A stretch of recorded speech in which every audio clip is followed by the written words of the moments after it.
sorry. Yeah. Oh, yeah, that's fine, that's fine. So, no, he moved the camera to Swami, that's good. Okay, he's the one that is needed to be seen. So, the second aspect of it is Vishnu means literal meaning. Vishnu does not mean a blue guy sleeping on a snake coil and a really rich woman pressing his feet.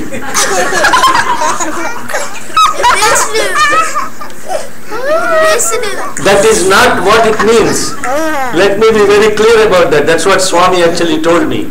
When we were teaching Narayana Suktam in Bay Area, he asked me, who is Narayana? You are teaching Narayana Suktam, who is Narayana? And I said, Swami, the guy that is sleeping on the coil, snake coil, blue in color, and a rich woman pressing his feet. He said, Dunnapota, he said, buffalo. He said, that's not what it means. It is just a mental projection. Now I am in trouble. I am talking all this, and next time you take to the Hindu temple, they look at that guy and say, this is not what Rama means, and then you will all be in trouble. Huh? These are nothing to do with, this is all about the concept of energies. The energy to do the creation is Brahma. The energy to expand yourself is Vishnu. The energy to dissolve everything or recycle is Rudra.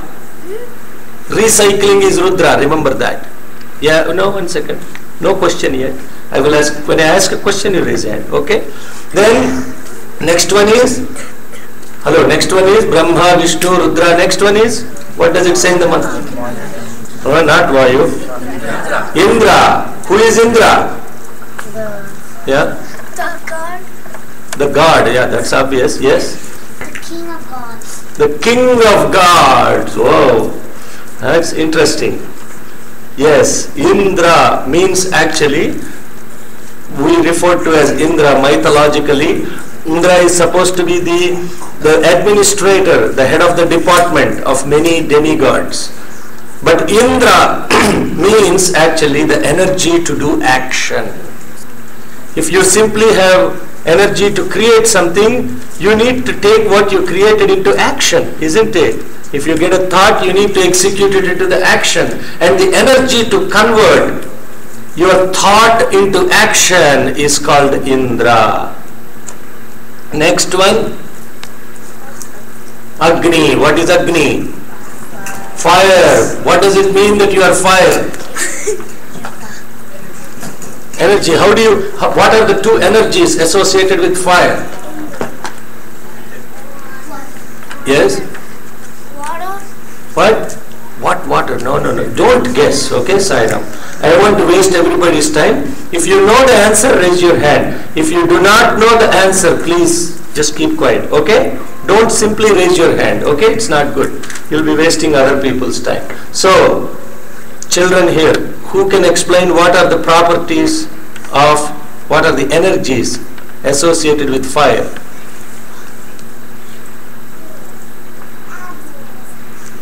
Dude, come on. You can't tell what are the two properties of fire?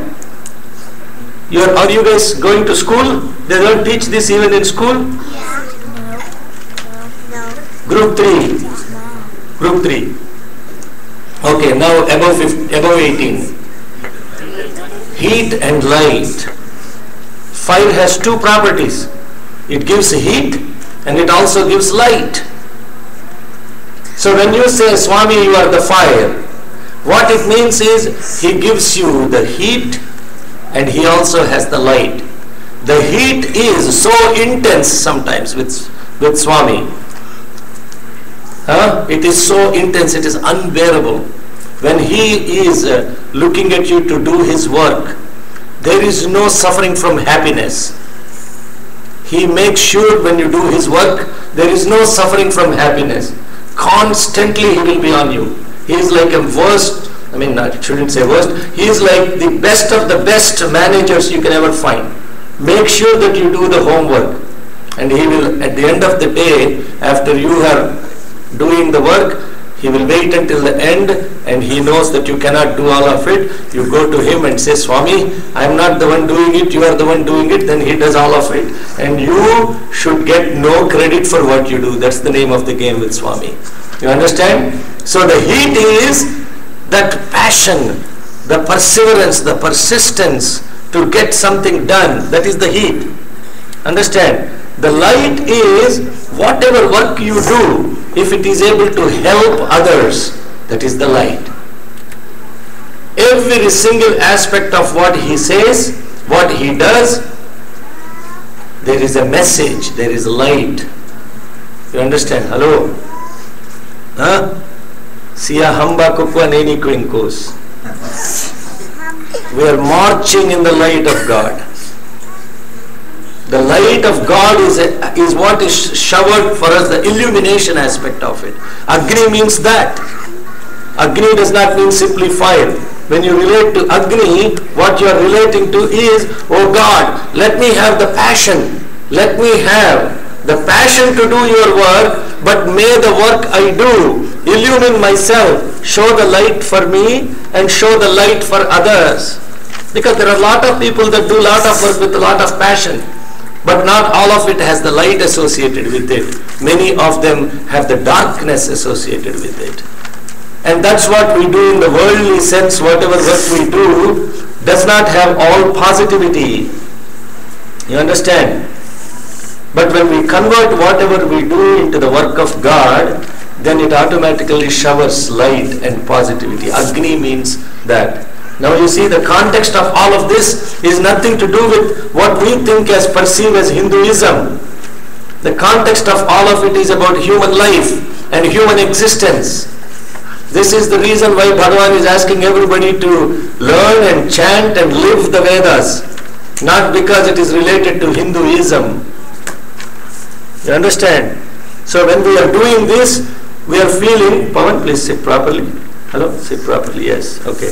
So the point of chanting this is when you connect to, how does this mantra helps me? Agni. Next one is? Yes? Vayu. What is the property of the Vayu? Huh? Hello? What is the wind? Wind. Vayu means wind. Okay, sorry. Okay, wind. What is the property of wind? Yeah? Yeah, what does it, what, I said don't raise your hand if you guess. What is the property of wind? Hello, group 3, come on. Group 3.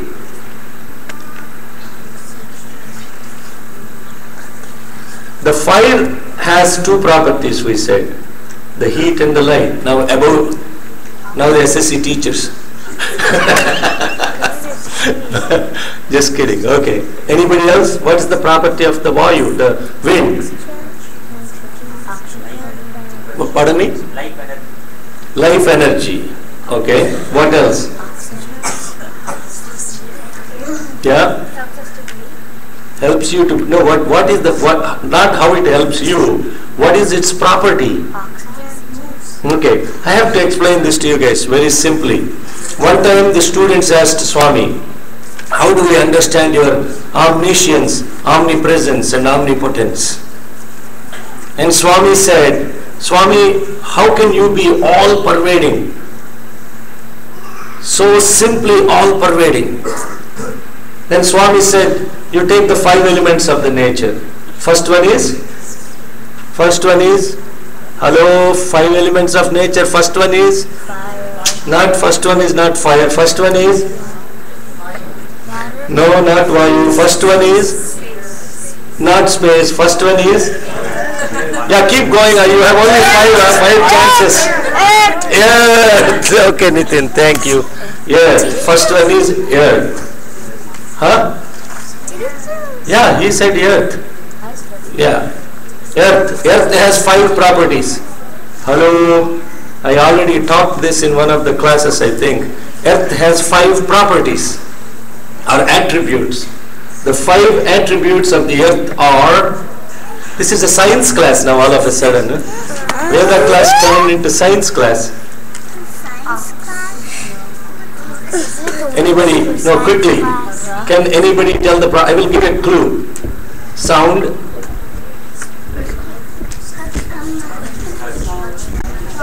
Yeah. Okay. Touch. Feeling. Yeah. Don't raise your hand if you guess. Yes. You know. Yeah. Okay. Next. Huh? Not weight mass. Seeing. Yeah. Able to see it. Next one is. Now everybody, all the class is talking. Hello. Okay, sit properly. Sit. I will tell you. Shabda, Sparsha, Rupa, Rasa, Gandha. Shabda, earth has the sound. You can feel the earth. You can touch it, feel it. Shabda, Sparsha, Rupa, you can see the earth. It has a shape. Rasa, it has a taste. Yes, earth has a taste. Why do you think children eat the mud? Because there is a taste associated with the earth. And there is a smell. Because you can feel the smell of the earth when it rains. Okay? Hello? Can all of us be focused? Yeah? Sairam, please sit properly. If you guys are unable to sit for only an hour without moving, it's amazing, isn't it? Yeah. No, don't disturb that Swami here. Okay. Shabda is sound. Sparsha is touch, feel. Rupa is sight, shape. Rasa is taste. Gandha is smell. 5 properties. That's the reason earth is the heaviest. It cannot move anywhere. Now you go to the next element of the nature. What's the next element of the nature? No, sorry, water. Yeah, water. Water loses one property. Now adults, what property does water lose out of the 5 I just mentioned?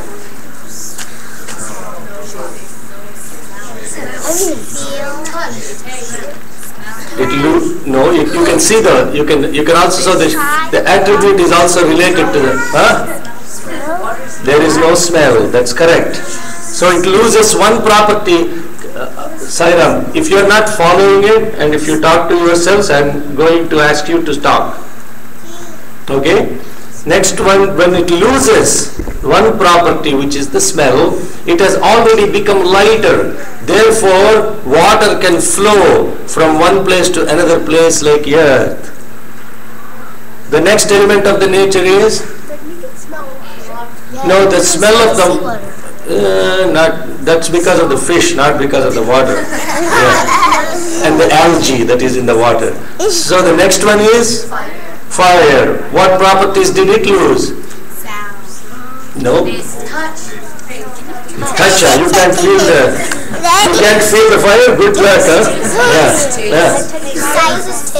Taste and fire. The first one already lost one, so it is easy to guess. It's just a building on. Yeah. Taste and smell. Fire has no taste and smell. Fire has only 3 properties. You can hear the fire, you can see the fire, and you can feel the fire. So what happened to fire? Fire has become even more lighter than water. So it is able to spread even faster than water. You understand? It doesn't require a slope. It can flow without a slope. Fire can spread without the slope. Are you connecting to what I am saying? The next element of the nature is? No, Yarta. Why you people are no? Are you paying attention? Wind. Yeah, the next one is wind. Wind has lost 3 properties now. You keep saying sound. No, it is it. No. Yeah, 3 properties it lost. It lost the sight. You can't see it. You can't taste it. You can't smell it. You can only hear it and you can only feel it. Understand? Yeah. So the wind can spread even more faster than fire. Wind can spread even more faster than fire. That's why when I was asking about you, what are the properties of it? The 2 properties of it is only sound and the feeling of it. The next element of the nature is space. What is the it has lost 4 properties now. Lost type. Yeah, it lost the feeling. You can't feel the space. You can only hear the space because sound can travel through space. So imagine even how much more lighter even space is than wind. There is no place where there is no space. Huh? That rhymes. There is no place where there is no space. Right? Right. Then Swami said, I don't even have that attribute which is the sound. How much more pervasive I can be? Hey, this is the divine moment. Imagine if God doesn't even have that single property of sound, because he can be so silent, even sound, you cannot even, hear his sound of walking. How many of you have seen Swami walking on that sand? He doesn't even walk on the sand. He glides on the sand, And one time what happened? There was a scientific exhibition and one of the students set up an alarm system, laser mediated alarm system. If you walk through that, then the alarm goes off.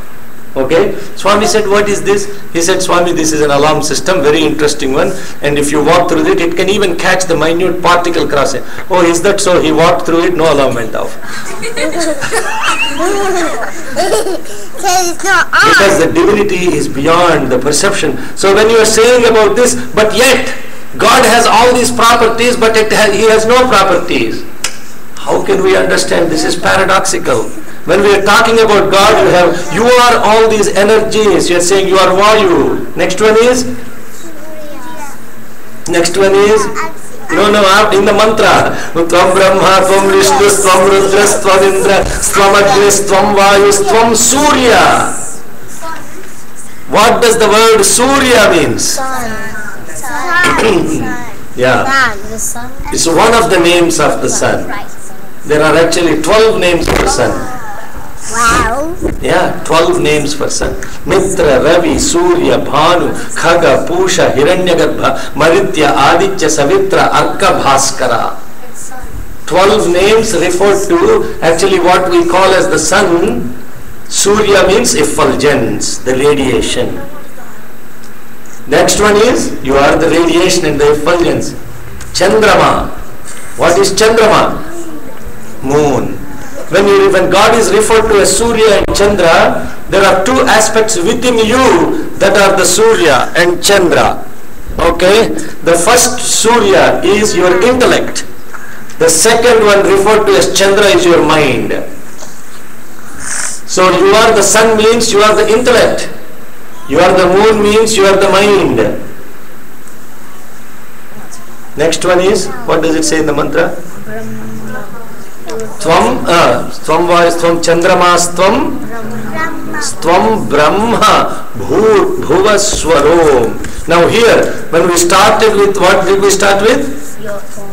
Hello, what did we start with in the mantra in the beginning? Tvam Brahma. Then we are ending with Tvam Brahma Bhuva Swaro. What's the difference between that Brahma and this Brahma? They are referred in 2 different contexts. In that particular first one when we chanted, the Brahma meant the creative energy, but here it means the Brahman. You are the Brahman that is pervading.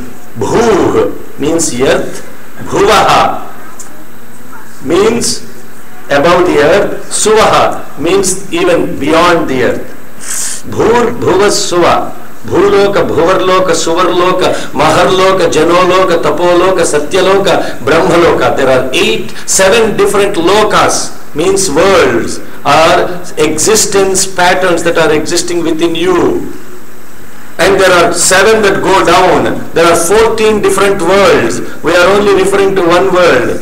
The lokas that go up, Bhuloka, Bhuvarloka, Suvarloka, Maharloka, Janoloka, Tapoloka, Satyaloka, Brahmalokas. And going down, Atala, Vitala, Sutala, Rasatala, Talatala, Patala lokas.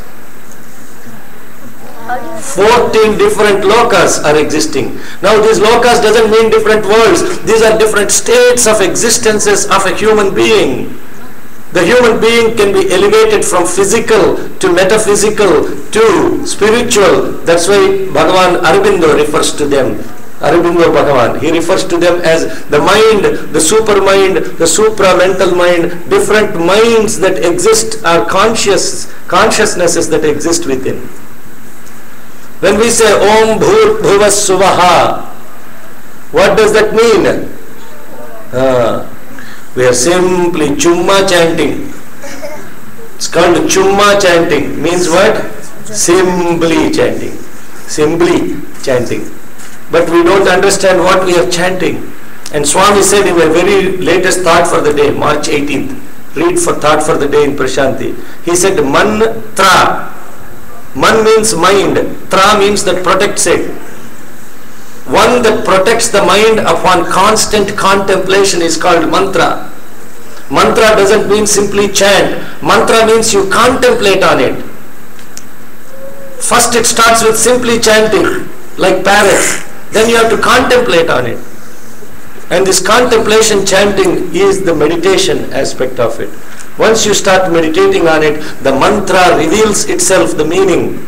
You don't need to go look for it in Google. Hello. Can you please sit properly? Hello. Soham.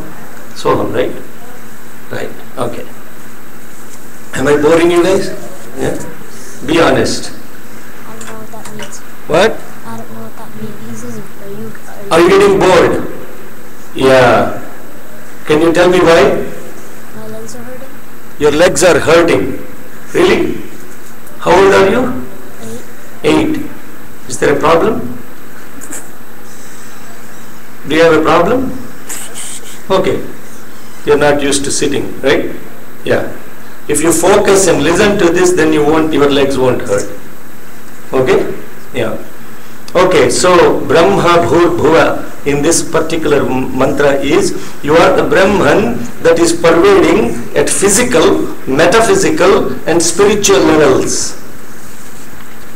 You are the one that exists in my awakened Tvam Gunatrayatita Avasthatraya, the 3 avasthas associated with the body, the mind and above are the awake, sleep and the deep sleep states. They are called Jagrat, Swapna, Sushupti. You understand? So how do we understand this? It's very simple, common sense, but yet we don't put the attempt to understand it. When you are awake, when you are actually sleeping, okay, you don't feel many of the things that when you sleep, correct? And you have a dream, but you react in the dream, correct? Yes. Hello, is that a very complicated question? No, yeah. People can react in their dreams. And they can wake up and experience as if the real thing is happening. They can react to it. They'll be talking in their dream. They'll be shouting, etc. Right? But none of your faculties are really working in the context of awakened state. You can really, you don't have Shabda Sparsha Rupa Rasa Gandha. None of them are really working in your sleep state. But yet, when you wake up from the sleep, you say, I slept. Who is the I that slept? But yet when you are sleeping, somebody inside you, without you even knowing, is breathing. Isn't it? Hello, is that very complex also? Is that true or not? Do you breathe when you sleep? Yeah. You don't breathe when you sleep. Yeah. You are blessed, my son. The heart is beating, isn't it? Yeah. Who is making the heart beat even though you are not awake? Swami. Swami. And that Swami, who is that Swami? The Swami is the real I. But we refer to the I, and that's why it is saying Tvam, Tvam, Tvam. Tvam means the Tvam is the one who is doing all the work without you even knowing, the one who is doing the work with you knowing it, and the one who is actually doing the work that you don't know, even you don't know. The one who is doing the work that you know, you know. The one who is doing the work that you know, you don't know. The one who is doing the work that you don't know, you don't know. Is this simple? Yeah. Now she is wondering what is uncle talking about? Above the head. When you move your hand, you're saying, I am moving my hand. That means the work you know, you know. But can you say, I am beating my heart? No. So you know that the work that is being done to beat your heart, you know that you are not doing it. That's what I mean by you know you don't know how the heart is beating. You understand? You know that you don't know how the heart is beating. But let me tell you, even the physicians don't know. There are 10 different life forces within us. Prana, Apana, Vyana, Dana, Samana, Naga, Kurma, Krukara, Datta, Dhananjaya. 10 different winds that are existing. Even the medical anatomy textbooks cannot describe what these 10 different life forces are. That means we don't know what we don't know. Hello? Or now we know that we don't know. Right? So this is the context of this mantra. So far we have chanted. I have only 10 minutes left. Now when you look at the magnanimity of what we have chanted just now, it's beyond the comprehension of a human mind and an intellect. How can you know what you don't know you don't know? That's not a question, that's a comment. Yeah? And in order to know what you don't know, and to now know that you don't know, two, you know that you know.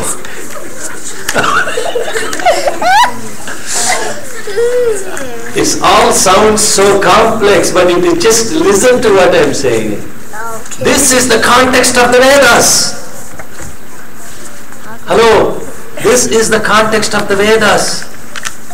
It's beyond human comprehension, because when I say the word law of gravity, who comes to your mind? Hey, shh. I'm asking him. Yeah. Law of gravity. Which scientist comes to your mind? Okay, pass. Kishan. Huh? Newton. Good. When I say law of planetary theory, who comes to your mind? Oh, no. They're not even teaching that in science in the school. Hey, Newton? No. Who discovered the laws of planets? Kepler. Planetary theory was discovered by Kepler. Okay, another simple one. Who discovered that the earth rotates around the sun? Galileo. Okay. Actually, it's Copernicus, Nicholas Copernicus. Galileo, what did Galileo discover? Yeah? Yeah, he was put under the house arrest and killed with poison because he said something that people did not actually believe in. Now, guys, you're telling all these names. When I say Gayatri Mantra, which scientist comes to your mind? Baba. Hey, Baba is... Baba is beyond it. Baba is the science itself. Huh? Which scientist? When I say law of gravity, you don't say earth comes into mind. No. You say Newton comes into your mind. Who is the scientist that actually gave the Gayatri Mantra?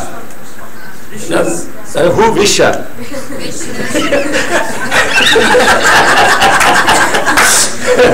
That's right. His name is Vishwamitra. You can call him Vish. Huh? Hello. Gayatri Mantra is just like theory of relativity. When I say theory of relativity, who comes to your mind? Swami. Hey, huh? Albert Einstein. Sit properly, please. Yeah. Sit properly, please. Thank you, Saira. So when I say all this law of gravity, theory of relativity, all these things you are mentioning scientist names. There are scientists like that for every Veda mantra. The mantra that you are learning right now, the hymn, Ganapati Atharva Sirsham, the scientist that discovered that Ganapati Atharva Sirsham is Atharva Mahamuni. Atharva Mahamuni. They are the scientists about the outside world, but these are the scientists about the inside world. It's really as simple as that. Everything that is existing outside is existing inside. Both are www. Hello, internet is www. Yeah, internet. When you go into internet, www. When you go to internet, also is www. Swami said, I asked him this question, what's the difference between internet and internet? He said, both are www. And then he said, for internet, the three W's are wealth, W, wine, W, woman, W. Hello, what it means? No, you guys listen, huh? It's funny, but yet you have to listen. You have to sit and pay attention. Nobody teaches this kind of stuff anywhere in the world. Only Bhagavan does. The wealth stands for power, and intoxication stands for the wine. The ego stands for the wine, the intoxication, and the W, woman, stands for the desire. That's what everybody is engaged in this human world about. Is wine, wealth, and woman. This is the fundamental reason how people are now playing the power games, playing the politics, playing everything only to reach these three end goals of www. But the internet is also www. The first W is work, W. The second W is worship, W. The third W is wisdom, W. All the scientists that you're talking about, the Einsteins of the world, their theories change because somebody else comes much more intellectual than them, their theory is gone. But this science that you're learning now is eternal and never changing. As long as a human being exists, this science is not changing. That's the difference between the education that you're learning to the educare. Educare is to know what is within. Education is to know what is outside. You understand? Now you should know why you should be coming for SSC classes. And at least your parents should have the discipline to come on time for the SSC classes, and that they should be making sure that you learn the educare here, and the education is what is given outside. Nobody will teach this educare in any schools in the outside world. And only Swami's organization is the one that's doing that work. You understand? Now, which one of you want to learn both? Educare and education? Please raise your hand, children. Is that a trick question? Yeah. So, if you really know what is it that you're coming to SSC, the spiritual education, it's all about educare, the world which is within you. And for each of these principles, there is a scientist associated, and this scientist that gave this formula called Ganapati Atharva Sirsham is a scientist by name Atharva Muni, and what formula he has given about this will be taught in the next class. Okay, let's just chant Tvam Brahma, Tvam Vishnu, Tvam Gunatrayatitha. From there, let's start. Tvam Gunatrayatitha.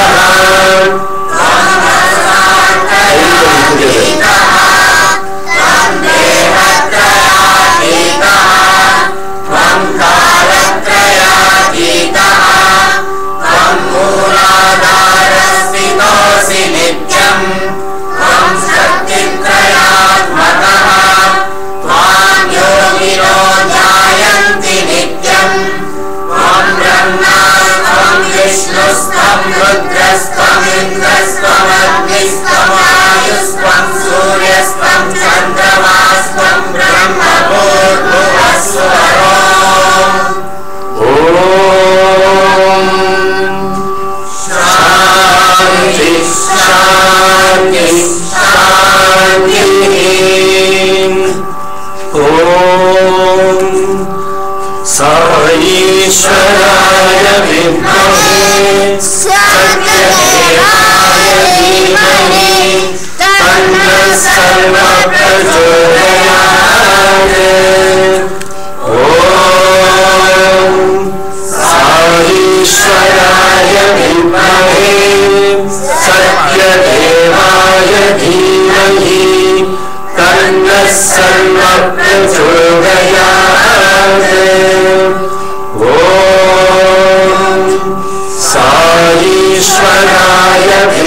humble request to all the parents here.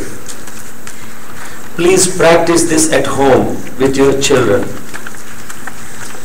The video recordings of the class are all available. You don't need to go figure out how to do this. It's all like Swami says, Ariti Pandu Valichi Notlo Pettinattu. Means he has already peeled the banana and you just have to, and he also put it in your mouth, you just need to swallow. In spite of it, there are people that are having problem to swallow because they have a difficult throat, you see. There is nobody that is doing the work like this in Bhagavan's mission. But yet there are some people still wondering whether this stuff is for me or not. That's okay. Maybe not this lifetime. In Prem Sai time, maybe you will learn all these things. That's okay. It's His will. But yet, the effort has to come from us, and all the recordings are available. At least once in a week, you sit down with your children and practice with them at home. And when you do this, contemplate on the meaning. Discuss this as a study circle with your children and family. What does this mean? And as you go through this is the study process within your own families that bring the positivity and the auspiciousness. So that's my humble request. Please don't make this a spiritual entertainment. This is not spiritual entertainment. Spiritual entertainment means some guy comes to a Sai center once in a while, gives a talk, everybody is really elevated. Oh wow, look at how beautifully what he said. And then you say, what did he say? Oh, it was fantastic. You're calling, no, but what exactly did, oh, it was so good, man. He sang so beautifully, it was amazing. No, but what did you actually do about it? If you only come here to the Sai Center every week for bhajans, the spiritual entertainment, the purpose of it is lost. We are here to learn together, to live together, to study together, to grow together. And that's the point of coming to a Satya Sai Baba Sai Center. So let's take this to the heart, not to the head. Let's take it to the heart and practice it at home. Om Jai Sri Sai Ram.